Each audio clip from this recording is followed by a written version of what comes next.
पहिलं थोडं मराठीमध्ये बोलतो. अरविंदजी, मानसाहेब आणि आपचे सगळे प्रमुख नेता गेल्या काही दिवसात दुसऱ्या वेळेला मातोश्रीत आलेले आहेत आणि एक गोष्ट नक्की की नातं जपण्यासाठी शिवसेना आणि मातोश्री प्रसिद्ध आहे. काही लोक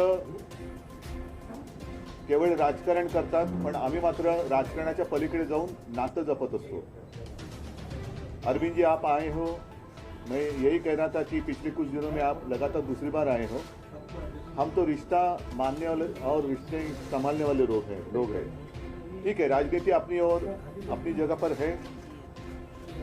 स्वाभाविक है, आने वाला वर्ष निवडणूक का, इलेक्शन का या चुनाव का वर्ष है. इस बार अगर ट्रेन छूट गई तो हमारे देश से प्रजातंत्र गायब हो जाएगा. और प्रजातंत्र को कायम बचाने के लिए मैं सिर्फ विपक्ष, ये शब्द जो है वो थोड़ा सा गोलमाल शब्द है. विपक्ष मतलब किसका विपक्ष, किसका विरोधी? हम तो सारे देश प्रेमी हैं और देश से जो प्रजातंत्र हटाना चाहते हैं वो प्रजातंत्र के लिए और देश के लिए मैं मानता हूँ आज से उनको विपक्ष या विरोधी बोलना चाहिए. लोकतंत्र विरोधी, लोकतंत्र विरोधी लोगों का मुकाबला करने के लिए और देश को बचाने के लिए हम एक साथ आए हैं. संविधान को बचाने के लिए आए हैं और तो आपको कहने के लिए कुछ बचेगा. सबसे पहले मैं आप सब लोगों को शुक्रिया अदा करता हूं आज यहां आने के लिए. मैं उद्धव जी का, उनके पूरे परिवार का और उनकी पार्टी का अपनी तरफ से, अपनी पार्टी की तरफ से और हमारी पूरी टीम की तरफ से, हम जो लोग आए हैं सबकी तरफ से तहे दिल से शुक्रिया अदा करता हूँ. इतना उन्होंने अब हमें अपने परिवार का हिस्सा बना लिया है. तो जैसा उन्होंने कहा, मैं भी उन्हें कहना चाहता हूँ कि हम भी रिश्ता निभाने वालों में हैं. आपके साथ रिश्ता बनाया है तो पूरी ज़िंदगी आपके साथ रिश्ता निभाएंगे, दोस्ती का रिश्ता. Thank you so much for receiving us so warmly. जैसा आप सब लोग जानते हैं कि दिल्ली के लोगों ने बहुत लंबी लड़ाई लड़ी अपने अधिकारों के लिए. जैसे ही दिल्ली में हमारी सरकार बनी 2015 में, हमारी सरकार बनते ही मोदी सरकार ने हमारी सारी शक्तियां छीन ली एक छोटा सा नोटिफिकेशन पारित करके. फरवरी 2015 में सरकार बनी और मई के अंदर 3 महीने में नोटिफिकेशन जारी करके हमारी सारी शक्तियां छीन ली. 8 साल दिल्ली के लोगों ने लड़ाई लड़ी सुप्रीम कोर्ट के अंदर. 8 साल लड़ाई लड़ने के बाद सुप्रीम कोर्ट ने हमारे पक्ष में फैसला दिया. जिस दिन फैसला आया 8 साल की लड़ाई के बाद, उसके 8 दिन के अंदर केंद्र सरकार ने अध्यादेश जारी करके वो सारी शक्तियां वापस छीन ली. तो जनतंत्र के अंदर जनता की चलनी चाहिए कि गवर्नर की चलनी चाहिए, जनता की चलनी चाहिए कि केंद्र की चलनी चाहिए. जनतंत्र में तो चुनी हुई सरकार के पास पावर होनी चाहिए ताकि जनता के जो जनता मांगे वो काम कर सके. जनता के प्रति जवाब दे तो चुनी हुई सरकार होती है. लेकिन उन्होंने सारी शक्तियां छीन ली. इसका मतलब ये साफ साफ ये लोग ये बोल रहे हैं कि हम सुप्रीम कोर्ट को नहीं मानते. पिछले जिस तरह का इनका रवैया इन लोगों का, हमने पिछले कुछ महीनों में ये भी देखा कैसे इन लोगों ने, इनके मंत्रियों ने, इनके नेताओं ने सुप्रीम कोर्ट के दूसरे जजों को किस तरह से ये लोग गाली देते हैं, गंदी गंदी गालियां देते हैं. जिस तरह से इनके लोग जजों के खिलाफ और जुडिशरी के खिलाफ सोशल मीडिया पे कैंपेन चलाते हैं. इनके लोग जजेस को, रिटायर्ड जजेस को एंटी नेशनल बोलते हैं. तो इनका जुडिशरी पे इनका कोई वो नहीं है. अब इन्होंने एक मैसेज दे दिया कि सुप्रीम कोर्ट जो मर्जी फैसला दे, हम नहीं मानते, हम ऑर्डिनेंस ला के सुप्रीम कोर्ट के फैसले पलट देंगे. ऐसे हमारा देश कैसे चलेगा? ऐसे तो हमारा देश नहीं चल सकता. और ये जनतंत्र सुप्रीम कोर्ट को भी नहीं मानते और ये जनतंत्र को भी नहीं मानते. शिवसेना तो सबसे ज़्यादा भुक्तभोगी है. किस तरह से भारी बहुमत से चुनी हुई, जनता द्वारा चुनी हुई सरकार को इन्होंने गलत तरीके से सीबीआई से, ईडी से, पैसे से इनके एमएलएज को तोड़ के इनकी सरकार गिरा दी. तो अब इनकी 3 तरीके हैं बीजेपी के.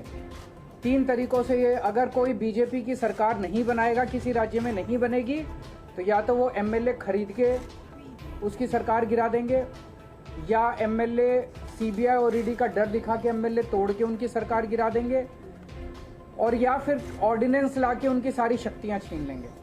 दिल्ली में यही हुआ. इन्होंने ऑपरेशन लोटस किया. 2-3 बार ऑपरेशन लोटस किया, हमारे एमएलए खरीदने की, तोड़ने की कोशिश की, हमारा एक भी एमएलए नहीं बिका। जब इन्होंने देखा कि इनकी सरकार टूट नहीं रही, इनकी सरकार गिर नहीं रही, तो अब ये ऑर्डिनेंस लाके इन लोगों ने हमारी सारी शक्तियाँ छीन ली।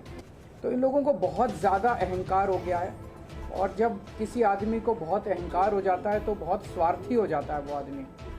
ऐसा व्यक्ति देश नहीं चला सकता जो इतने अहंकार और इतने स्वार्थ के अंदर जीता है।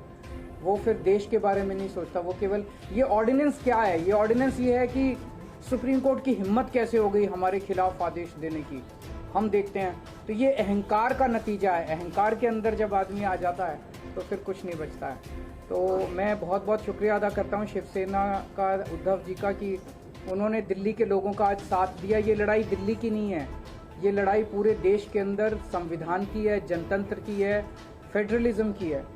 जिस तरह से सारी देश के अंदर सरकारों को परेशान किया जा रहा है, सीबीआई और ईडी का डर दिखा के सरकारें तोड़ी जा रही हैं गवर्नर्स के जरिए। आपको जान के ताज्जुब होगा, पंजाब के अंदर इस बार बजट सेशन नहीं बुलाने दिया गवर्नर ने। गवर्नर ने कहा बजट सेशन नहीं होगा। आप सोच सकते हैं, बजट सेशन की अनुमति नहीं दी गवर्नर ने। इनको सुप्रीम कोर्ट जाना पड़ा, सुप्रीम कोर्ट से आदेश लेके आए कि बजट सेशन होगा, तब बजट सेशन हुआ। तो ये तो जनतंत्र ही नहीं बचेगा।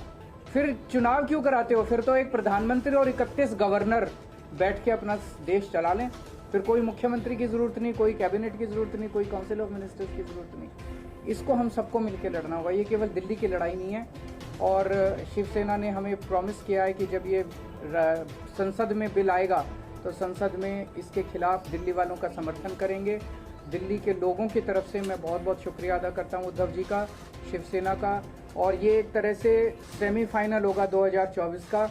अगर 2000 राज्यसभा के अंदर ये बिल गिर जाता है तो 2024 के अंदर मोदी सरकार दोबारा नहीं आ रही है।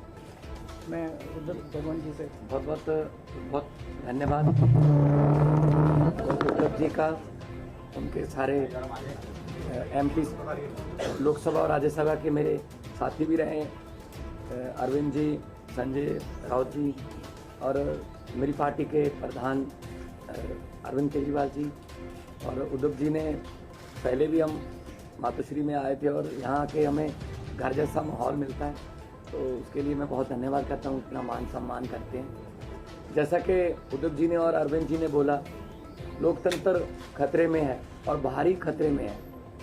कैसे इलेक्टेड की जगह सिलेक्टेड लोग जो हैं वो जनता को चलाते हैं, वो सरकारें चलाते हैं, जबकि लोकतंत्र का मतलब है इलेक्टेड। ये गवर्नर है सिलेक्टेड। तो एलजी कौन बनाता है? एलजी की कभी एलजी ने कोई जनता से कोई या गवर्नर ने किसी जनता से कोई मैंडेट लिया? नहीं लिया। अपनी मर्जी का गवर्नर लगा दिया, तंग करो चुनी हुई सरकार को। अगर सरकार इनकी नहीं बनी, हमें भी बजट सेशन के लिए सुप्रीम कोर्ट आना पड़ा। हमारे तो गवर्नर साहब इस बात से भी मुकर गए थे बजट सेशन में कि मैं माई गवर्नमेंट नहीं कहूँगा। तो हमने कहा ये माई गवर्नमेंट क्यों नहीं कहोगे आप? आपकी गवर्नमेंट, आपके सम्मान किया आपने, तो भाषण जो लिखा है वो तो पढ़ना पड़ेगा आपको, वो तो संविधान में है। इसके लिए भी हमें सुप्रीम कोर्ट से ऑर्डर लेना पड़ा कि आपको माई गवर्नमेंट कहना पड़ेगा, वरना दिस गवर्नमेंट कहने वाले थे। दिस गवर्नमेंट मतलब जो राजभवन है पूरे देश में वो बीजेपी के हेड ऑफिस बन गए हैं। जो गवर्नर है वो स्टार कैंपेनर बन गए हैं बीजेपी के। ये लोकतंत्र नहीं है। गुलदस्ते में एक ही तरह के फूल नहीं हो सकते। भारत एक गुलदस्ता है, हर फूल का अपना अपना रंग है, हर फूल की अपनी खुशबू है। तो एक माला की तरह भारत है, हर माला का मन का जो है वो अलग अलग रंग का है। लेकिन ये चाहते हैं हमारा ही हो सब कुछ, हमारा ही हो सब कुछ, हम ही राज करें। जैसा कि अरविंद जी ने बताया, अगर जीत के नहीं आते, इलेक्शन से नहीं आते तो बाई इलेक्शन से आ जाते हैं, अगर बाई इलेक्शन से ना आए तो खरीद लेते हैं। तो देश के लिए लोकतंत्र जो है, जैसा कि उद्धव जी ने कहा कि विपक्ष नहीं है हम तो देश को प्यार करने वाले लोग हैं। असल में असली जो विरोधी हैं देश के वो हैं जो देश को चला रहे हैं, जो लोकतंत्र की हत्या कर रहे हैं, जो हर रोज धज्जियाँ उड़ा रहे हैं लोकतंत्र की। तो दिल्ली की, तो उसके बाद आपको सुन के ताज्जुब होगा, 2015 में शक्तियाँ छीन ली, तब 67 सीट आई थी 70 में से। शक्तियाँ ना होने के बावजूद भी अरविंद जी ने काम किए अपने दृढ़ इरादों से, क्योंकि उड़ान जो है वो हौसलों से होती है, वो पंखों से नहीं होती। तो शक्तियां छीनने के बाद भी काम किए। 2020 में दोबारा शक्ति दी लोगों ने, 63 सीट्स। अब इनको यही दिक्कत है कि हम लोग अब एमसीडी भी हार गए।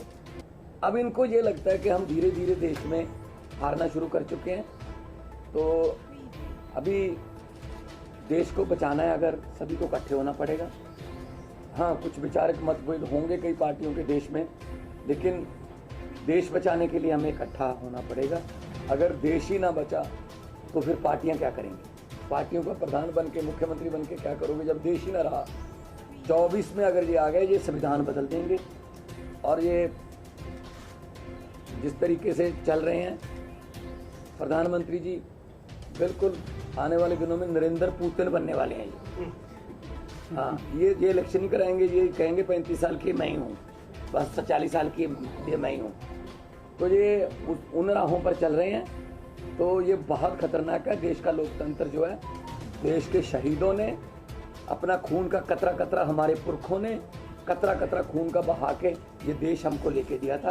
ये किसी के बाप की जागीर नहीं है कि ये देश के मालिक बन के बैठ गए। इनकी कोई कुर्बानी, देश को आज़ाद करवाने में इनका कोई योगदान नहीं है, लेकिन जो आज़ादी के परवाने थे उन्होंने देश लेके दिया। और देश को ये किन हाथों में बेच रहे हैं, कैसे हर रोज बैंक बिक रहे हैं, रेल बेच दी, तेल बेच दिया, एयरपोर्ट बेच दिया, सब कुछ बेच दिया। कैसे जो जुडिशरी को तंग किया जा रहा है। तो हम उद्धव जी के पास इसलिए आए हैं कि क्योंकि ये भी पीड़ित हैं, उस जो कुल्हाड़ी लेके बैठे हैं ये दिल्ली में, वो सब पे चलती है। तो इसके लिए हम सबको इकट्ठा होकर देश को बचाने वाली पीढ़ियां हमसे सवाल पूछेंगी, जब लोकतंत्र खत्म हो रहा था तो आप क्या कर रहे थे? कम से कम हम जवाब देने के लायक रहेंगे कि हम कोशिश कर रहे थे, हम के बाद इनके विरुद्ध इकट्ठे हो रहे थे। हम लोगों को 140 करोड़ लोगों को ये बात मीडिया के जरिए अपने अपनी भाषा में समझा रहे थे।